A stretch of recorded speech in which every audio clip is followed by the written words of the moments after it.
ratito, porque ya saben ustedes que en septiembre Sanlúcar celebra una efeméride bastante importante. Es el mes de la circunnavegación en Sanlúcar de Barrameda. Hay muchas entidades y asociaciones, bueno, pues que realizan actividades y que siguen celebrando, como decimos, esta gesta tan importante para nuestra ciudad, poniendo en el punto de mira a Sanlúcar de Barrameda, como no puede ser de otra forma. Hay una asociación en nuestra ciudad que es el Ateneo de Sanlúcar, que ha estado desde el principio, desde el primer momento, conmemorando el 5º centenario de la primera circunnavegación, con actividades, con conferencias, con exposiciones, con muchísimas cosas. Y ahí continúan. ¿Por qué? Porque esta semana la han dedicado a una serie de conferencias también muy especiales, porque han querido reflejar el punto de vista científico y el punto de vista sanitario de aquella época, del siglo XVI. Así que ayer arrancó la primera y esta tarde vamos a tener otra de estas conferencias y mañana otra. Para hablarnos de ello, como no puede ser de otra manera, el presidente del Ateneo, Manolo Reyes, que ya está aquí con nosotros. Muy buenas, Manolo. Hola, muy buenas tardes. Muy buenas tardes. Bueno, pues como le digo a nuestros telespectadores, sí que es verdad que el Ateneo, desde el principio, desde el primer momento en que se comenzó a hablar de esta efeméride, habéis estado defendiéndola y defendiendo a Sanlúcar sobre todo. Totalmente, pero hay un punto cero. El punto cero es Francisco Pacheco. Sí, señor. Ese fue el hombre Sí, señor. que yo iba por la calle andando, me paró y me dijo: Manolo, tenemos que celebrar el 5º centenario. ¿El qué? Sí, señor. Vamos, ni idea. Y dice, sí, hay que celebrarlo, no sé qué. Y las primeras actuaciones que nosotros tuvimos junto con él, que trae gente de Sevilla, de la Universidad de Sevilla, fue en eso. Luego hablamos con Irene al principio muy receptiva, todo el mundo muy receptivo, pero él quería ya, y efectivamente, gracias a él, y ayer lo dije en la presentación de la conferencia, porque es de justicia. Por supuesto, Franca. claro que sí, claro que sí. Bueno, pues como decimos, son tres conferencias. Son tres conferencias. Bueno, tenemos una exposición en La Victoria sobre la botica de Magallanes, que es muy interesante, la trajimos desde Pamplona, por la Asociación de Farmacéuticos de toda España. Bien. Así que me han dicho que están visitándonos mucha gente y es muy interesante porque son pequeñas cosas que no se te ocurren. Claro, muchas curiosidades que nosotros no conocíamos. Y que es un tema porque se ha hablado de la circunnavegación de Magallanes, del Cano, y esto es algo diferente. Y ayer Manuela Plasencia, en la conferencia suya, pues nos hablaba de los boticarios, cómo se formaban, qué inspección había para ver cómo se llegan las cosas, no cualquiera se dedicaba a esto, las plantas que tenía, y luego una cosa que a mí yo no lo sabía de él, era que los conventos tenían dentro de su jardín, sí, tenían una parte del jardín dedicada a plantas medicinales. Claro. Privado, había gente privada que tenía sus plantas medicinales, los hospitales, es decir, que todo esto estaba, y luego se han demostrado. Y hubo una cosa también que fue muy importante, que dice que en tiempos de Nerón hubo un señor que hizo un listado de 600 plantas medicinales, que de esas se han estudiado, y efectivamente muchas de esas plantas que están en las medicinas que tomamos hoy actualmente. Día. Increíble.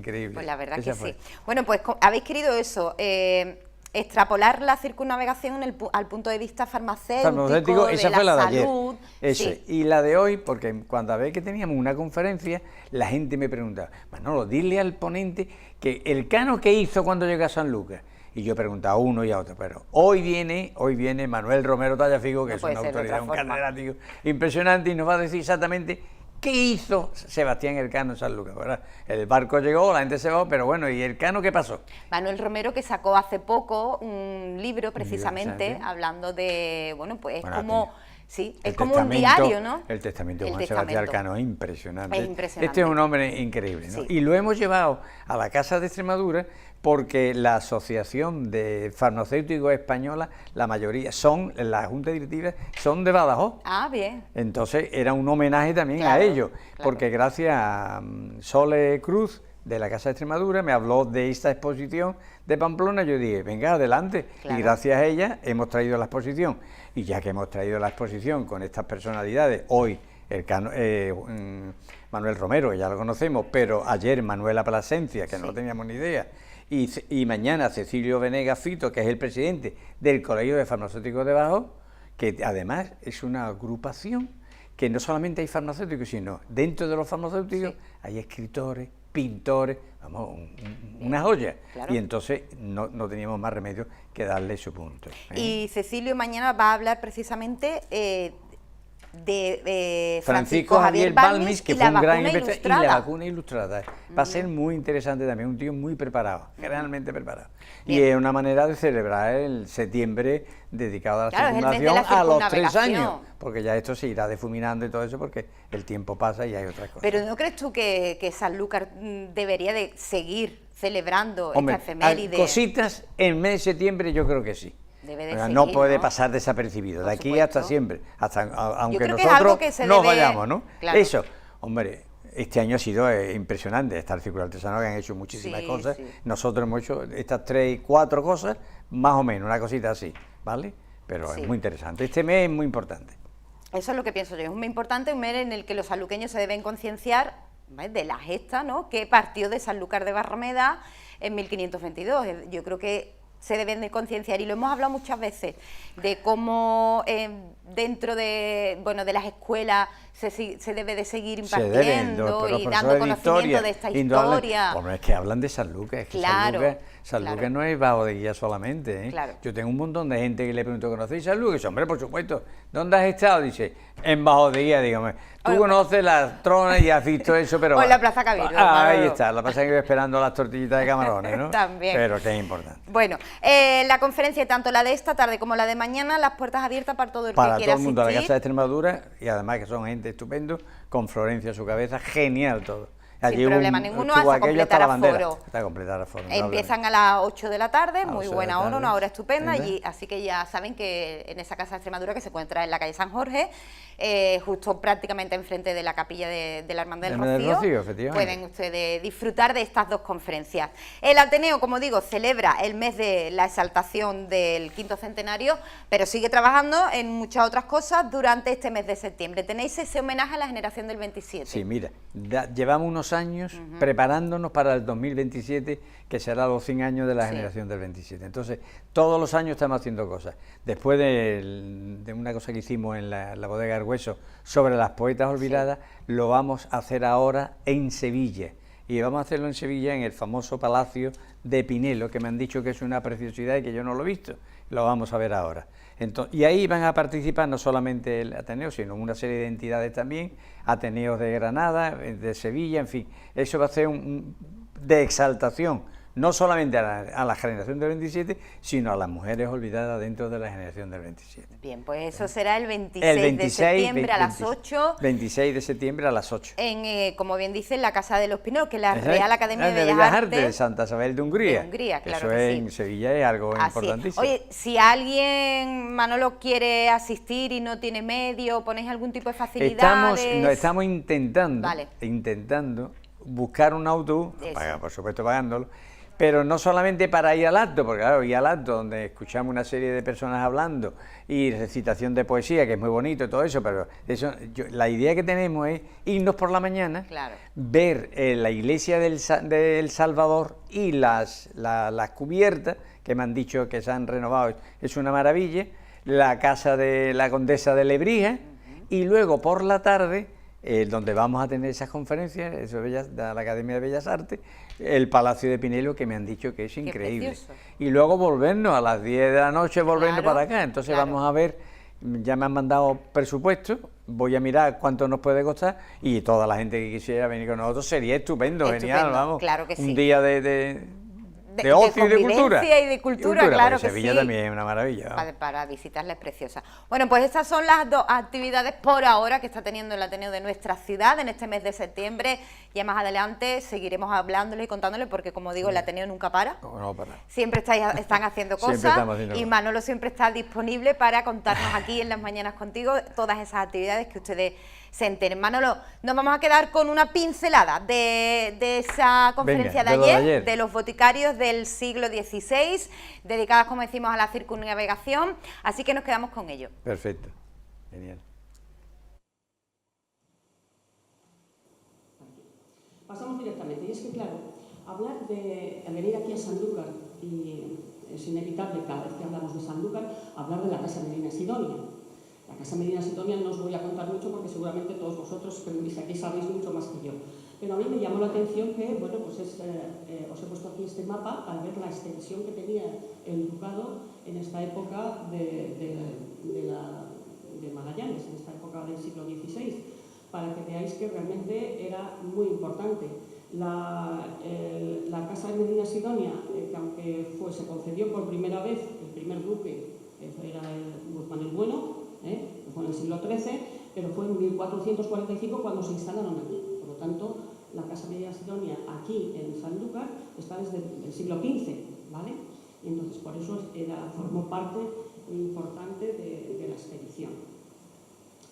Quiero decir que bueno, pues que también la Casa Medina Sidonia, sí, es el más antiguo en grandeza, fue el primero que se concedió por privilegio real, fue el primero. Y claro, pues la Casa Medina Sidonia en aquella época, que es lo que yo quiero referirme, pues trajo aquí toda su corte palaciega con criados, cocineros, músicos, médicos, tenían su propia botica, tenían su propio boticario y su propio jardín de medicinas en el palacio. Era pues un momento en el que era pues como una corte particular, realmente Sanlúcar en esa época pues era una ciudad cosmopolita, una ciudad en plena ebullición, con gente que pasaba, que iba de viajes, con comerciantes, con gente de la corte, y realmente pues había muchísimo movimiento, ¿no? Era también un centro político, económico y militar de primer orden en aquel momento, tenía jurisdicción propia, era como si fuera una autonomía. Ahora que estamos hablando de las autonomías, en aquella época Sanlúcar la Casa Medina eran los que regían la autonomía y la jurisdicción a todos los niveles de la zona. Por lo tanto, era una pieza clave. En estos movimientos yo muchas veces me imagino cómo sería vivir en esa época en Sanlúcar, porque seguramente pues era una ciudad bulliciosa, con gente para arriba, para abajo, muchas veces a lo mejor como ahora, pero era a otro nivel, ¿no? A otro nivel y más claro, estábamos hablando del siglo XVI, por lo tanto hay que medir las distancias.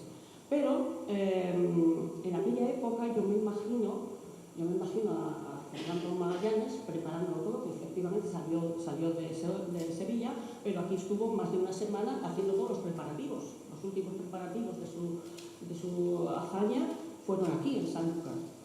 Entonces, Magallanes, pues me lo puedo imaginar, pero se me ha ocurrido traeros una sorpresa.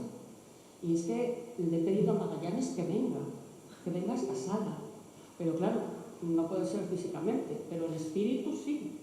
Y entonces, pues la sorpresa es que va a venir una persona que se ha reencarnado en Magallanes, que es el profesor Juan Francisco Peña, que es cervantista, que es profesor de Alcalá de Henares, que es poeta, que es escritor, que es dramaturgo, y se le ha ocurrido escribir un monólogo como ponerse en la piel de Magallanes. Y vamos a dejarle que nos lo cuente, porque nos va a transportar a qué pensaba Magallanes y qué pasaba por su cabeza en aquel momento.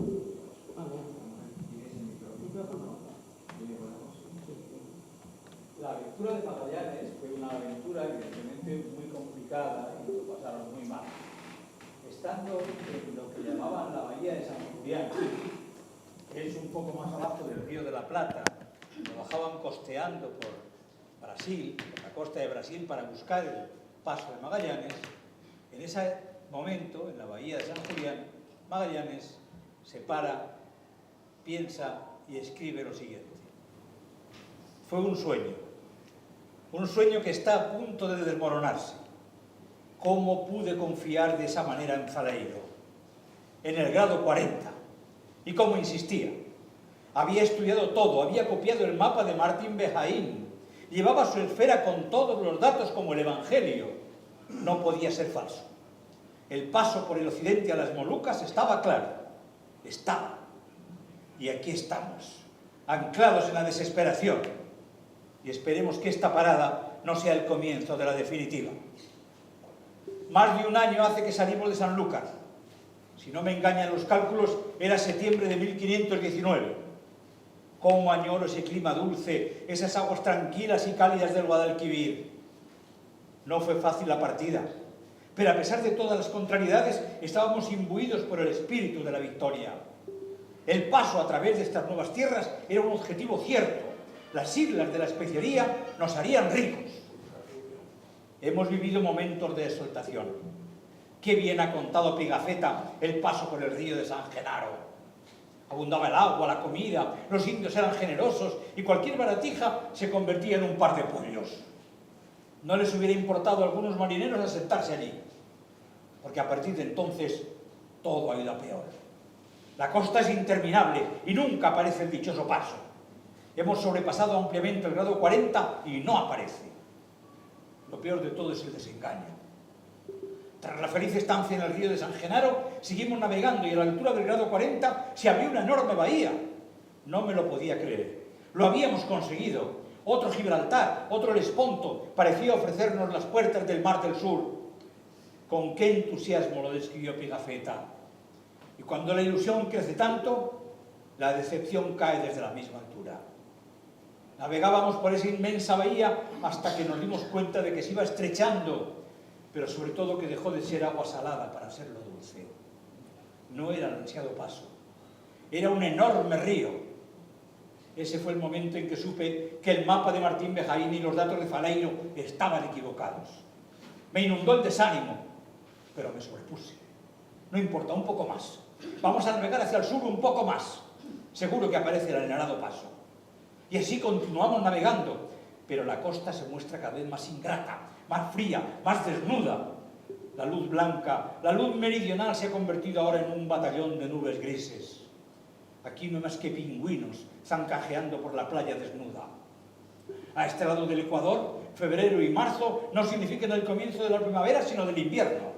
Y el frío se mete por todos los poros de la piel y enfría el cuerpo y los ánimos. Y aquí estamos. Hemos recorrido esta costa durante varios meses. Comenzó a cundir la desesperación y, lo que es más grave, el espíritu de la traición y el motín. La desesperanza siempre se funde con la rebelión. Ante la imposibilidad de seguir navegando,